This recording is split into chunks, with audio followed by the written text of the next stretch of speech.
क्या आपने कभी सोचा है कि सेलिब्रिटी एयरपोर्ट पर भी इतने परफेक्ट और स्टाइलिश कैसे लगते हैं? भले ही वो सुबह 3 बजे क्यों ना हो, हर समय इनका लुक क्यों ऐसा होता है जैसे इन्हें तैयार होने का समय मिला हो? क्या यह उनकी सख्त जिम रूटीन या डाइट का नतीजा है, या फिर इसके पीछे कुछ और रहस्य छिपा है? इस सवाल का एक सादा सा जवाब है, यह सब पपराजी की वजह से होता है। हाँ, वही पपराजी जो हमेशा सेलिब्रिटी का पीछा करते हैं और उनकी तस्वीरें खींचते हैं, चाहे वह कहीं भी हो, हवाई अड्डे पर, रेस्तरां में या जिम में। सेलिब्रिटी के हर कदम को पपराजी अपने कैमरे में कैद कर लेते हैं। लेकिन क्या आप जानते हैं कि ये तस्वीरें सिर्फ कैमरे के शटर की आवाज से ज्यादा होती हैं? इन तस्वीरों के पीछे एक पूरी दुनिया है जो पैसे और पब्लिक इमेज के खेल से जुड़ी हुई है। यह केवल फोटोग्राफी नहीं, बल्कि एक बड़ा व्यापार है जो करोड़ों डॉलर की कमाई करता है। पपराजी की तस्वीरें न सिर्फ सोशल मीडिया पर वायरल होती हैं, बल्कि ये मैगजीन, न्यूज आउटलेट्स और वेब पोर्टल्स के लिए भी बेची जाती हैं। अगर किसी सेलिब्रिटी को एक इमोशनल पल में या किसी खास इवेंट पर कैद किया जाए, तो उन तस्वीरों की कीमत कई गुना बढ़ सकती है। उदाहरण के लिए, किसी सेलिब्रिटी का विंटर लुक या ब्रेकअप की तस्वीरें कुछ लाख डॉलर तक बिक सकती हैं। अब सोचिए, अंबानी वेडिंग जैसी भव्य शादी को, जहां दुनिया भर के प्रभावशाली लोग और सेलिब्रिटी मौजूद थे। इस इवेंट के दौरान पपराजी की टीम को उनके कैमरे के साथ हर मोमेंट को कैप्चर करने का कोई मौका नहीं छोड़ना था। चाहे वह रेड कारपेट हो या किसी सेलिब्रिटी का किसी खास पल का लम्हा, पपराजी के लिए यह सोने की खान जैसा था। इस पूरे इवेंट की तस्वीरें न केवल लाखों डॉलर में बिक सकती हैं, बल्कि इनका असर सेलिब्रिटी की पब्लिक इमेज पर भी पड़ता है।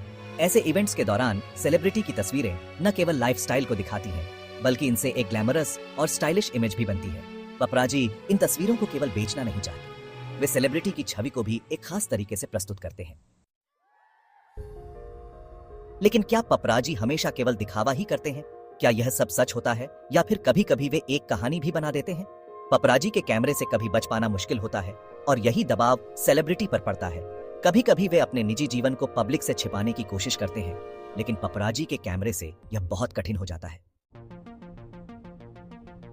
आजकल पपराजी के कैमरे सिर्फ मीडिया के लिए नहीं है, बल्कि सोशल मीडिया पर भी इनकी एक अहम भूमिका है। एक साधारण कैंडिड शॉट से लेकर किसी सेलिब्रिटी के इमोशनल पल तक, ये तस्वीरें सोशल मीडिया पर वायरल हो जाती हैं। कभी ये तस्वीरें दर्शाती हैं कि सेलिब्रिटी कितने खुश हैं, और कभी ये उनके व्यक्तिगत दुखों को भी उजागर करती है। पपराजी के लिए इन तस्वीरों का मतलब सिर्फ मुनाफा नहीं है, बल्कि यह एक रणनीति है। क्या पब्लिक के लिए यह सही है कि हम सेलिब्रिटी के हर पल को उनके व्यक्तिगत अधिकारों की कीमत पर देखें? क्या हमें उनकी निजी जिंदगी का सम्मान करना चाहिए, या हमें ये तस्वीरें सार्वजनिक करने का हक है? आखिरकार पपराजी के कैमरे से छुपाना मुश्किल है। चाहे वह गुस्से में हो या हंसते हुए, पपराजी की नजर हमेशा उनके पीछे होती है। क्या हम सेलिब्रिटी की जीवन शैली को सिर्फ उनकी तस्वीरों से आंक सकते हैं? क्या यह सही है कि हम उनके हर कदम की निगरानी करें? सेलिब्रिटी भी इंसान होते हैं, और उन्हें भी अपनी निजी जिंदगी का अधिकार होना चाहिए। लेकिन पपराजी की दुनिया ने उनकी जिंदगी को एक ग्लैमरस परत के नीचे छुपा लिया है। यह एक जाल है जहां पब्लिक इमेज, मुनाफा और निजी जिंदगी का संघर्ष चलता रहता है। तो अगली बार जब आप किसी सेलिब्रिटी को एयरपोर्ट पर या किसी इवेंट में देखें, तो यह सोचें, क्या हम उनके जीवन के हर पल को उनके निजी अधिकारों की कीमत पर देख सकते हैं? क्या हम उनके ग्लैमरस फैसाड के पीछे की सच्चाई को समझ सकते हैं? आइए इस चर्चा में हमारे साथ जुड़ें। हमारे साथ इस यात्रा पर चलने के लिए धन्यवाद। अगर आपको यह वीडियो पसंद आया हो तो लाइक और KRJ super studio official channel subscribe करना न भूलें। अगले वीडियो में हम और भी रोचक तथ्यों पर चर्चा करेंगे।